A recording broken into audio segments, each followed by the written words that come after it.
Welcome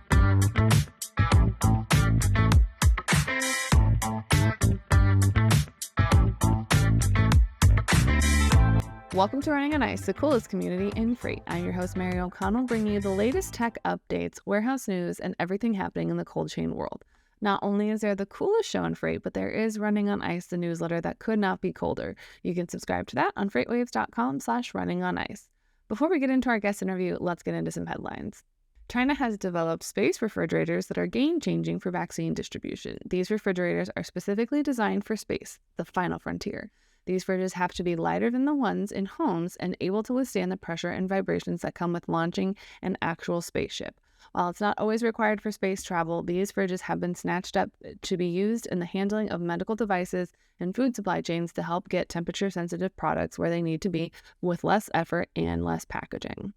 According to the latest report by IMARC Group titled Refrigerated Transportation Market Global Industry Trends Share Size Growth Opportunity Forecast 2023 to 2028, the global refrigerated transport market size reached about $17.8 billion in 2022. Looking forward, the market is expected to reach $24.3 billion by 2028, exhibiting a growth rate of 5.3% over the next 5 years. Moreover, the considerable growth in the food and beverage industry is acting as another major growth-inducing factor. Besides this, the increasing demand for food products among the masses is positively influencing the market growth. Additionally, the rising demand for temperature-sensitive pharmaceutical drugs across the globe is providing a thrust to the market as well. Kraft Mac and Cheese announced the brand's first venture into the frozen section for its deluxe line of mac and cheese. Kraft Mac and Cheese Deluxe Frozen is a single-serve meal available in 2 mouth-watering flavors, original cheddar and 4 cheese. The products feature perfectly cooked macaroni pasta covered in a creamy home-style cheese sauce and topped with real cheddar cheese. As the makers of America's favorite comfort food, Kraft Mac and Cheese is responding to fans' evolving needs and preferences with a delicious and ultra-comforting new frozen option. Deluxe Frozen requires minimal prep, cooking time, and cleanup, all while maintaining Kraft quality and taste. Today we are joined by Nick Shipe, Director of Operations at Circle Logistics. Welcome to the show, Nick. Hi, thank you very much. Glad to be here. For those who might think that they're hallucinating, this is Nick's first time on the show, but we did interview him for the 3PL Summit, and, he was just so great we had to have him back. Thank you. But for anyone who might not have caught you on the 3PL Summit, before we get started, why don't you give us a brief rundown on your background and how you got started at Circle? Yeah, been with Circle now going on 5 years, been in a few different roles with the company. Started as business development and some of our early stages at our corporate office here in Fort Wayne. Worked in that for a while, took over account management for a little while, and helped see some of the growth of our existing accounts, and now manage our operations team that handles some of the premium, which would include bulk and expedite and some of the project management stuff that we do here. So very thankful to be here, excited to continue to grow with the company and continuing to see Circle be a premier partner for a lot of carriers and a lot of companies. You guys are just kind of the more or less the answer to anything that someone's looking for. That's what we try to be. We credit ourselves as a niche carrier. If there's an issue with the customer, we're going to go figure out a solution for them. I kind of like the niche carriers though, because it's kind of that hallmark sign of we know what we do and we know how to do it very well. But if we don't know how to do it, we are going to be the first to say, this maybe isn't for us. Absolutely. I like that. But kind of, you touched on expedite and how that's one of the things that you guys are good at. And expedite is one of those tricky things where, it has to, there's really not much margin for error. So I guess based off the cost and the risk that's associated with, getting things there as fast as possible sometimes, what is I guess when is it worth it for a shipper to truly do an expedited load versus when they versus just I want it there quickly, but maybe through some better planning we can make a cheaper alternative? Yeah, for sure. Definitely when we look at what comes into the end customer needing the product, to was it something where the supplier messed up on? Was it an increase in production that they didn't take account for? there's obviously a lot of different variables that come into it, and human error is always going to be an issue that comes along with that as well.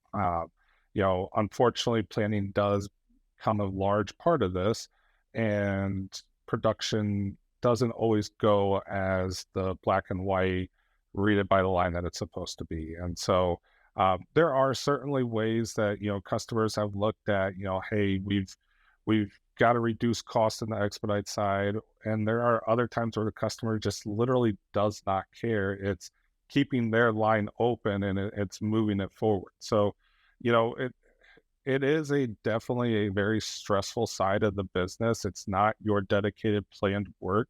It is something that you have to be free flowing and be able to kind of answer to what your customer is going to need, because at the end of the day, they have to make the decision on what's going to be right for them. And I guess, like, because a lot of times those expedites, especially like in the cold chain world, they have to happen quickly and there's not much margin for error. I guess at what point in time do you end up revisiting that spending and that kind of process with that shipper going, hey, this is what you're currently doing. It's getting a little out of control. Is maybe there's something else that we need to look at, or if pretty much the shipper's fine with cutting a giant check every month that you're just like, okay, we'll just keep doing this. A lot of times it's the latter. Again, it's going to be the customer that has to determine that. They look at their freight spend, they look at what their production schedule looks like, they look at all the variables that do go into place with that.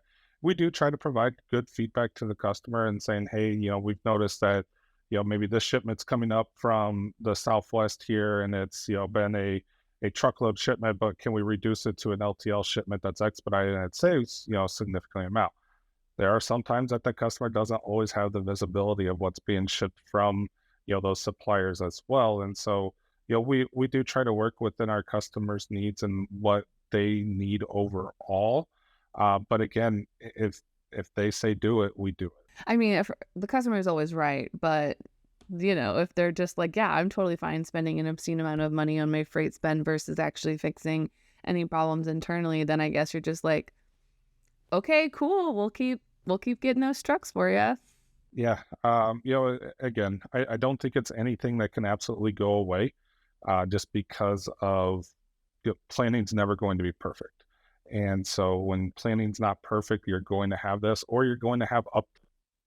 Obviously, at the end of the day, if whoever our customer and what they're supplying has to continue to move in production, that's obviously going to push forward as well.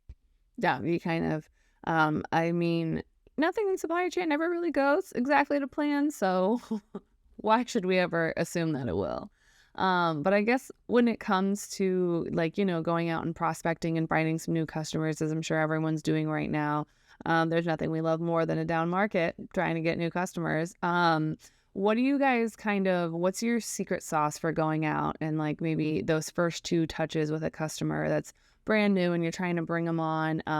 Because obviously right now that approach is much different than it was even a year and a half ago when rates were crazy high and it was just can you just get a truck here because then you win. Now everyone can get a truck there. It's really about what sets you apart. So what's kind of that first approach, the secret sauce, if you will, for getting that first touch and then getting that second phone call?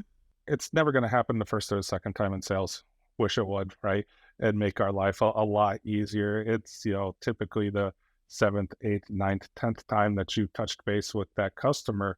And a lot of that is, sales gets the negative connotation that it's just a brand new person and they're reaching out. And maybe a new person does it 2 months later or 3 months later, and so when that repetition continues to happen, you don't have any trust that's naturally built with your customer. But at the same time, if you are going to that customer on a consistent basis, you're talking not just about what their freight spend is, not just about what their needs are, but more importantly, you're talking overall, what can we specifically do for them? And in addition, how can we do it differently that's more successful for what you've got going on there? It's got to be a little bit relationship based. It's got to be a little bit of what's different. Obviously, cost is always going to come in and make a play for that, but as well, service has to go along with it. You could be the largest asset carrier, the largest brokerage carrier, But if you have a negative connotation about service, that customer may not do it. It may not just be, hey, yeah, your price is the absolute cheapest there too. So we do pride ourselves on being able to network and being able to rely on all of our existing customers, not necessarily on a total referral basis, but in that same sense, we can say, hey, we've worked with X, Y, and Z customer that has a very similar network pattern that you have here. We've got trucks that are going to be available overall. Maybe this helps into our backhaul segment. Maybe this helps into our existing network where maybe the volume has sloped off onto this other customer and we can provide, very competitive rates for you. There's going to be a lot of different things, but I think the most important thing is continuing to be a part of them and being able to talk with them overall, not just a one and done and move on to the next one.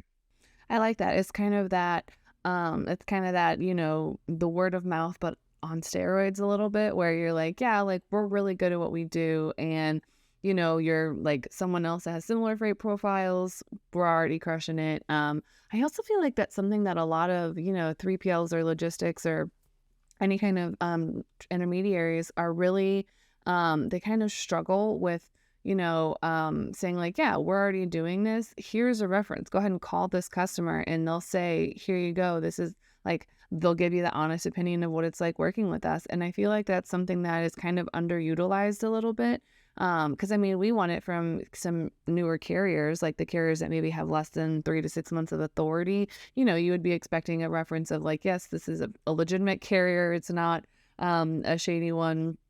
So I feel like if anything, a shipper should be doing their due diligence when working with a partner like that.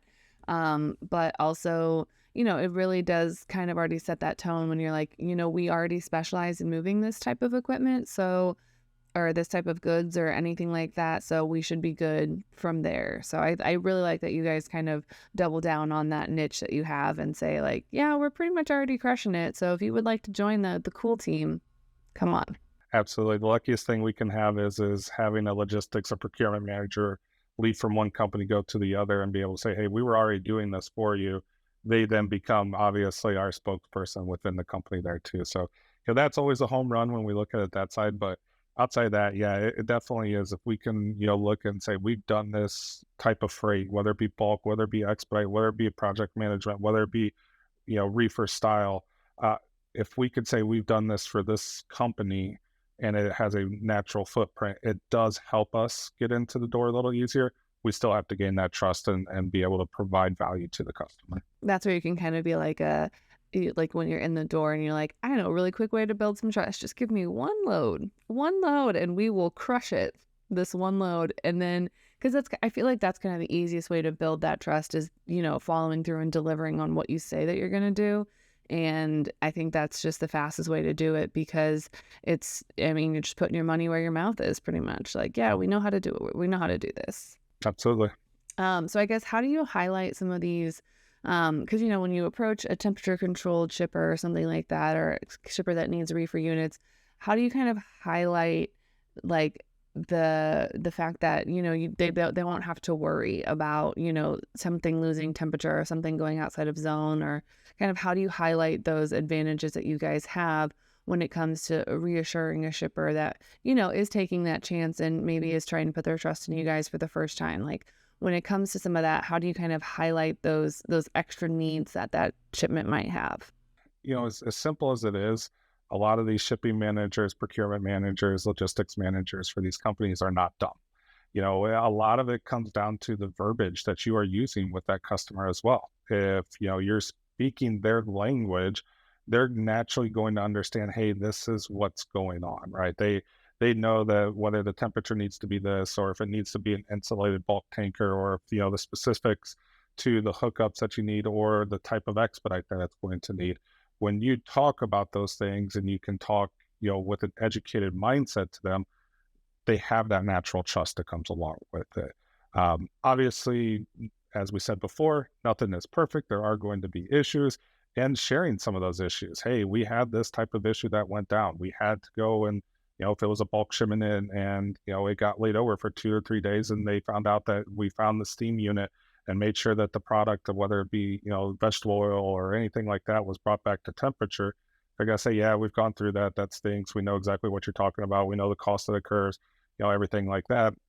Again, sharing, I guess, instances where issues happen also kind of relay onto that experience that you could talk of just doing the freight in general. I kind of like that. It's that thing of like, we are human. We do make mistakes. Things happen.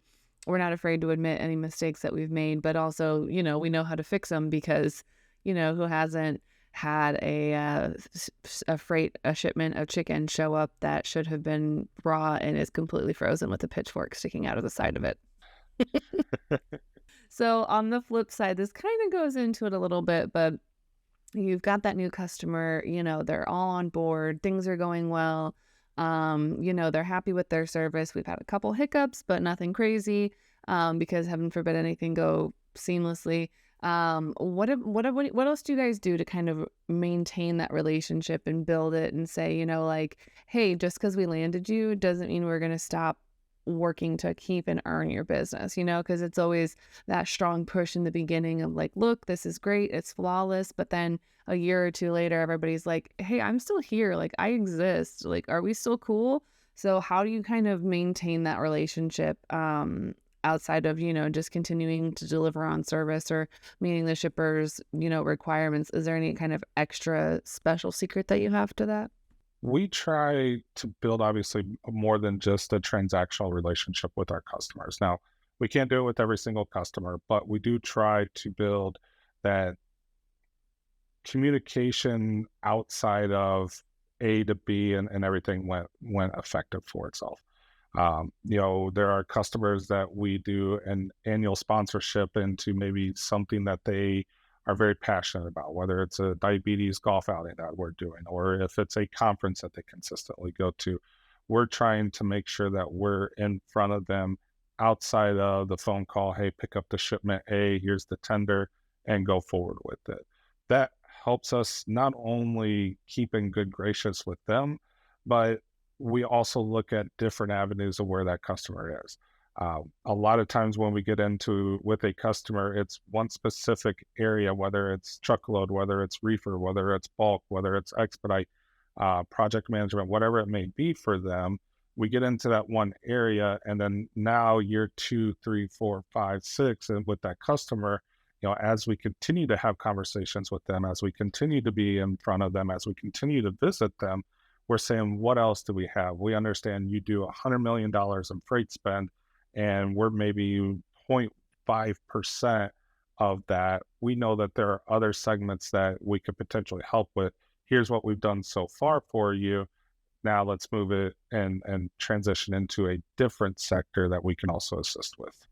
I kind of like that like, it's that little stuff that shows that, you are a partner, you do care. You are there for more than just, hey, we'll take your freight and get it to where it's supposed to be in one piece. It's that, no, we do care about more than that. And I really like that touch. That's really, really nice. Thank you. Yeah, absolutely. So I guess this is everyone's favorite part, or at least it's my favorite part. What are some of those common challenges that you have? Because like we've mentioned multiple times, and it's logistics. Not a single day goes by where everything goes to plan. There's some fire somewhere that always needs to be put out, and it's just a matter of, is it a 40-story building or just a tiny little dumpster fire? So I guess when it comes to that, what are some of those most common challenges that come with some of these expedited operations? And what are the ones that make the best stories? A lot of it does stem from some of the suppliers being behind.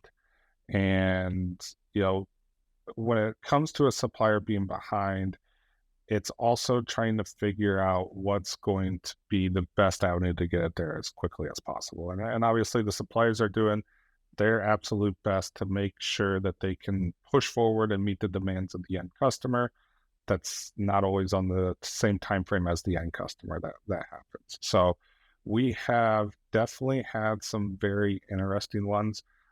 We've done shipments where we absolutely expedited it, put a team on it, got it there as soon as possible, and then all of a sudden the trailers dropped for 5 or 6 days, and we're sitting back and we're looking, what can we do? Because obviously we sold this to our carrier that it's going to be expedited. You're getting unloaded right away. You've got everything taken care of in that sense, and then They get there and it's like, okay, hold up, wait. Uh, so we obviously have a responsibility to our carriers to allow them to keep their trucks moving and making money. And as much as we appreciate always the layovers and detention and everything, that doesn't equate to a truck fully getting compensated during the time as well. So, we're looking at avenues to help with that customer, whether it be a redelivery, whether it be cross-docking or anything like that. There's been multiple times that I know I've had a 24 to 30-hour day, just simply because I knew the shipment was so hot that, it may or break our customer relationship that we have with them. Not that we've had, maybe a negative with them in the past, but it's more so this is it, right? This could make our day for the customer, and we become their primary person, or instead of just being a part of the total group there. So it is those extra miles. I'll always preach the communication side of things.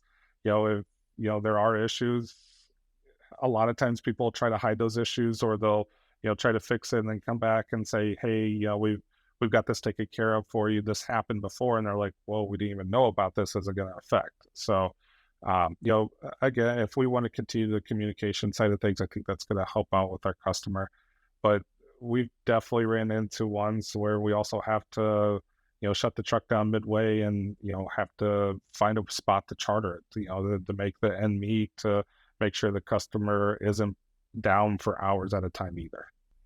I love that. That's the those 24 those days where you're just like, this day will never end ever. And it's just, one phone call after another of just, this is fine. Everything is fine. Everything is going well. Yep, absolutely. Those are the ones that make your heart just so happy. Yeah, put a few gray hairs in the, up there, and make sure that we continue to keep on our toes in this business.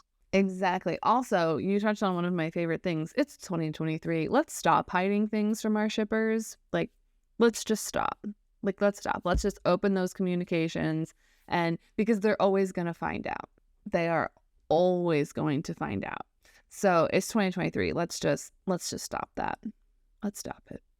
All right. So we are almost out of time, but there is one question that everyone that comes on the show has to answer, and it might be the hardest question you get asked today. Are you ready for it? All right. Let's do it. Is cereal considered a soup?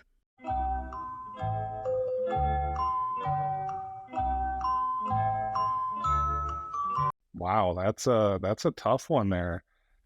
Because you've got some people say soup has to be cold or soup has to be warm. Well, you've got cream of wheat, which is warm, and you've got gazpacho, which is a soup, which is cold. And it's kind of a debated subject. I'll tell you what, I am gonna not answer this one and answer you the next time that we talk together here. I'm gonna do some research and find out a little bit more, because I absolutely am a foodie. I loved doing my cooking classes and some of the college work that I did for it. And I have never thought of this question. So yes, I want to answer that at a different time that I'm back on the show with you. Okay, well, sold. I will absolutely take that. And just know that your penalty for the answer, the informed decision next time, is you're going to have to answer 2 questions next time. Perfect. I'm up for it. Let's do it. Awesome. Thank you so much. Oh, if anyone wants to, provide some extra well-informed opinions to your DMs on Cereal is Soup, where can they find you outside the show? So obviously, my LinkedIn profile is available. I've got my email, my cell phone. My phone's always on. Obviously, being in the expedite world, it doesn't get to shut off. But that being said, they are more than welcome to email me, nshipe at Circle Delivers. My cell phone is out there, LinkedIn, anything. Let's talk. Awesome. Thank you so much. Thank you. Appreciate being on. You can catch other episodes of Running on Ice right here on FreightWaves TV, YouTube, or anywhere you get your podcasts like Apple Podcasts and Spotify. Need more Running on Ice news? No sweat. Subscribe to the newsletter on freightwaves.com/runningonIce. See you on the internet.